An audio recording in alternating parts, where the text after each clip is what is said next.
Vous êtes-vous déjà demandé quel voyage parcourt une pâte moelleuse avant de se transformer en la pizza classique de Domino's qui arrive à votre porte? Dans ce parcours détaillé, nous voyageons depuis les champs où le blé est cultivé jusqu'au moment où la pizza tout juste sortie du four est découpée et placée dans son emblématique boîte en carton.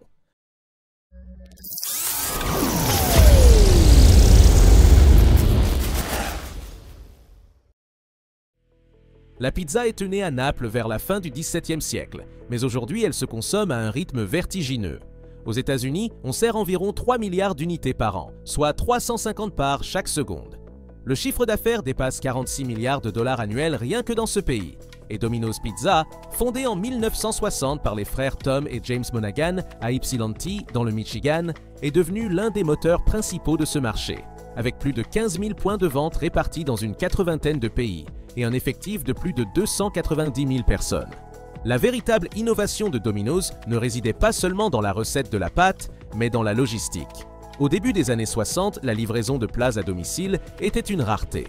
Tom Monaghan inventa une boîte en carton ondulé plus robuste que celles habituellement utilisées, capable de conserver la chaleur, de protéger la garniture et de s'empiler sans écraser la pizza, ce qui permit de transporter plusieurs exemplaires en un même trajet.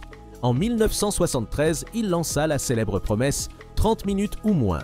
Si la pizza mettait plus longtemps, le client ne payait pas. Cette garantie fit exploser la popularité de l'enseigne et ouvrit la voie à des ventes multimillionnaires. Dans les coulisses où naît chaque grande pizza, la pâte prend vie grâce à une chorégraphie alliant discipline boulangère et précision industrielle. D'abord, la farine de blé à haute teneur en protéines, pivot de l'élasticité, est pesée sur des balances électroniques calibrées au dixième de gramme, accompagnée de sel raffiné qui régule l'osmose, de sucre qui nourrit la fermentation et favorise la coloration, de levure sèche active qui s'éveille après plusieurs mois de latence et d'un filet d'huile végétale qui assouplit la mie et facilite l'étirement.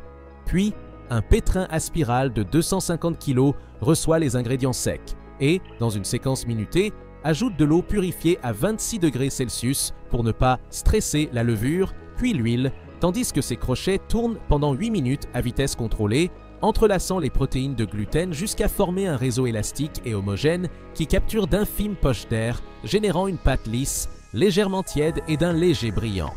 Une fois ce mélange terminé, il est versé dans des cuves en acier inoxydable où il repose à 30 degrés et 75% d'humidité relative. La levure métabolise les sucres et libère du dioxyde de carbone qui gonfle la pâte et des traces d'alcool qui rehaussent la saveur lors d'une fermentation primaire d'environ 30 minutes. Lorsque son volume a doublé, un opérateur transfère la pâte mère dans une coupeuse hydraulique qui la découpe en pâtons identiques, puis chaque portion entre dans un bouleuse automatique dont les dômes rotatifs tendent la surface jusqu'à créer des centaines de sphères parfaites de poids exacts. Ces boules glissent sur un tapis vers l'intérieur de barquettes en plastique légèrement graissé et, comme si elles s'adonnaient à une hibernation planifiée, elles sont placées dans des chambres de conservation à 4 degrés pendant un minimum de 12 et un maximum de 48 heures. Une fermentation secondaire lente se produit alors, affinant la texture, développant des acides organiques et intensifiant l'arôme. La basse température renforce aussi le réseau de gluten, de sorte que la pâte s'étire sans se déchirer une fois arrivée au restaurant. Avant de quitter l'usine, chaque lot reçoit un marquage indiquant l'heure de pétrissage et sa fenêtre d'utilisation optimale, visible via un code QR qui garantit la traçabilité. Enfin, les conteneurs sont chargés dans des camions frigorifiques qui maintiennent la chaîne du froid jusqu'à destination, où la pâte est réveillée, tempérée et attend son tour pour devenir la base croustillante et légère de la pizza qui arrivera fumante sur la table du client. Chaque point de vente reçoit des barquettes scellées contenant des portions de pâte étiquetées avec la date et l'heure de production. Le transport s'effectue en camion réfrigéré, préservant la chaîne du froid pour ne pas altérer l'activité de la levure. À leur arrivée, les boules de pâte sont disposées sur des étagères de fermentation à température ambiante pendant au moins 45 minutes avant utilisation afin qu'elles retrouvent toute leur élasticité. Au poste de montage, le pizzaiolo saupoudre une fine pellicule de semoule ou de farine de maïs sur le plan de travail. Il prend une boule de pâte, appuie délicatement au centre, puis commence à la faire tourner en mouvement circulaire, repoussant l'air vers le pourtour. Le périmètre forme un anneau plus épais, la future croûte, tandis que le centre s'amincit. Certains employés, experts en jonglerie, lancent la pâte en l'air. La rotation permet de l'étendre de manière uniforme grâce à la force centrifuge. Enfin, la pâte est posée sur une grille métallique qui lui donne son diamètre exact et assure une cuisson homogène. Depuis les champs de l'Ouest américain jusqu'à la table de préparation, le trajet de la tomate est fulgurant. D'immenses récolteuses coupent les plants et, grâce à des capteurs optiques, sélectionnent instantanément les fruits mûrs qui tombent dans des remorques de 24 tonnes à destination de l'usine.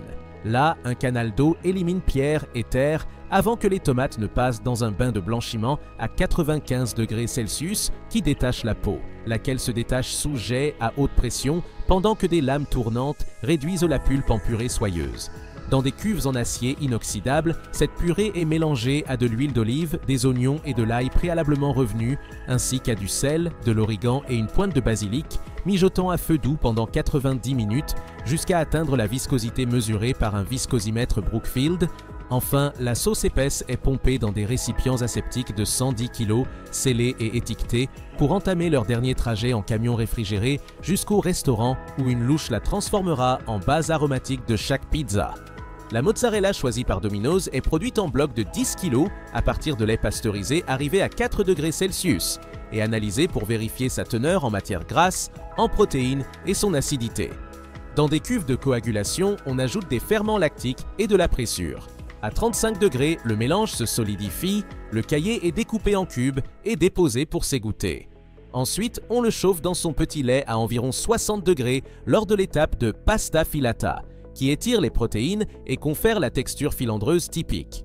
La pâte est moulée, refroidie rapidement à 4 degrés, légèrement pressée, puis emballée sous vide avec un code QR permettant de retracer son origine.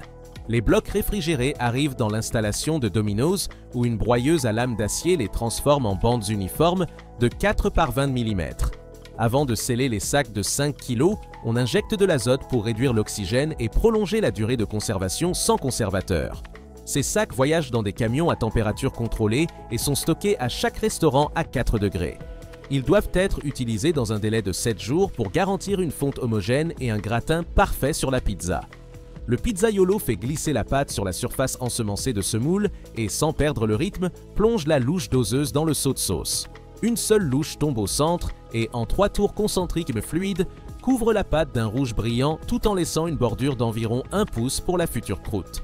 L'arôme de la tomate cuite à l'origan et à l'ail se dégage aussitôt.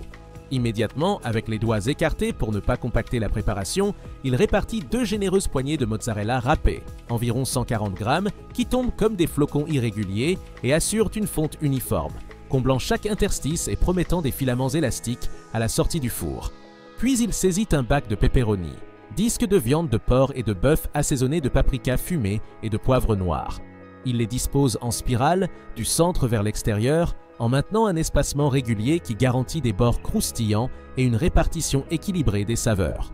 En moins de 40 secondes, la pizza est prête. Il ne reste plus qu'à ce que le tapis du four la reçoive et transforme cette composition en une surface bouillonnante et dorée, prête à être dégustée.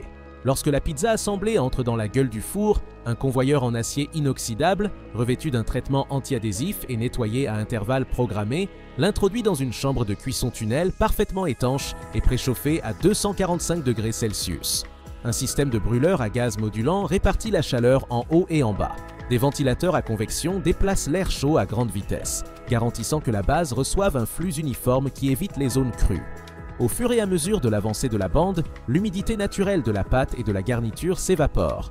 La croûte forme une croûte dorée, le fromage atteint entre 88 et 92 degrés, température idéale pour fondre et gratiner. Et le pepperoni libère des huiles qui crépitent et intensifient l'arôme. Des capteurs infrarouges montés à la sortie mesurant la température superficielle de la croûte. Si la coloration ne correspond pas au modèle de référence, un microcontrôleur ajuste en temps réel la vitesse du convoyeur ou la puissance des brûleurs, allongeant ou raccourcissant le cycle de cuisson de quelques secondes critiques. L'ensemble du processus dure généralement entre 6 et 7 minutes, après quoi la pizza émerge avec une base croustillante, un pourtour gonflé et un doré uniforme conforme aux normes de l'enseigne.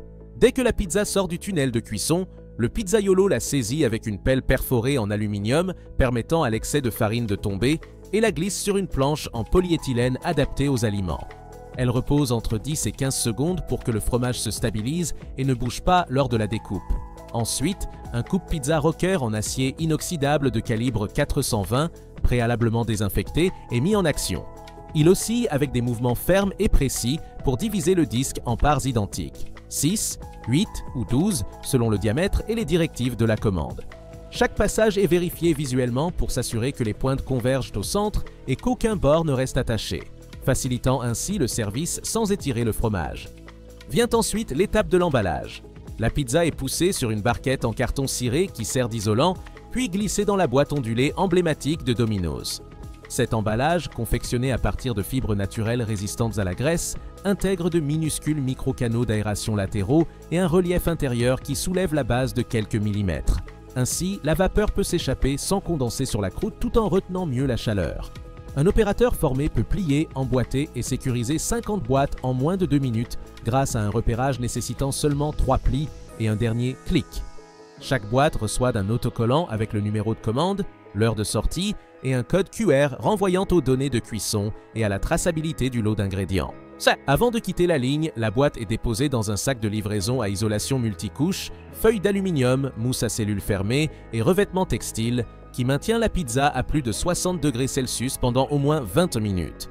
Un thermomètre infrarouge est placé à la sortie du four pour que le livreur vérifie la température interne de la boîte et enregistre la mesure dans l'application logistique. Ainsi, l'entreprise garantit que le produit arrive à la porte du client encore fumant, avec la croûte croustillante et le fromage parfaitement fondu, respectant à la fois les standards de qualité et la promesse de rapidité qui distingue la chaîne. Au-delà du goût, Domino's contrôle chaque détail. Chaque lot de pâtes, de sauce et de fromage porte un code QR qui renvoie à son origine et à sa date de production, facilitant les audits de sécurité alimentaire. Toute boule de pâte dépassant 72 heures en magasin est écartée pour garantir la fraîcheur. Les fours de dernière génération recyclent la chaleur et permettent d'économiser jusqu'à 25% de gaz par rapport au modèle précédent. Et les pizzaiolos suivent un programme de 6 semaines couvrant l'hygiène, les techniques d'étirement, le contrôle thermique et le service client, assurant que chaque pizza satisfasse aux normes les plus strictes de l'enseigne. La prochaine fois que vous ouvrirez la boîte et sentirez l'arôme de la pâte fraîchement cuite, de la tomate épicée et du fromage fondant, souvenez-vous que derrière cette pizza se cache une mécanique impressionnante. Agriculteurs, opérateurs, chauffeurs, techniciens de laboratoire, pizzaiolos et livreurs coordonnés pour transformer un simple désir en une expérience délicieuse. Le voyage de la pâte chez Domino's illustre comment la tradition napolitaine se marie à l'innovation industrielle et à la logistique de précision pour nourrir des millions de personnes chaque jour.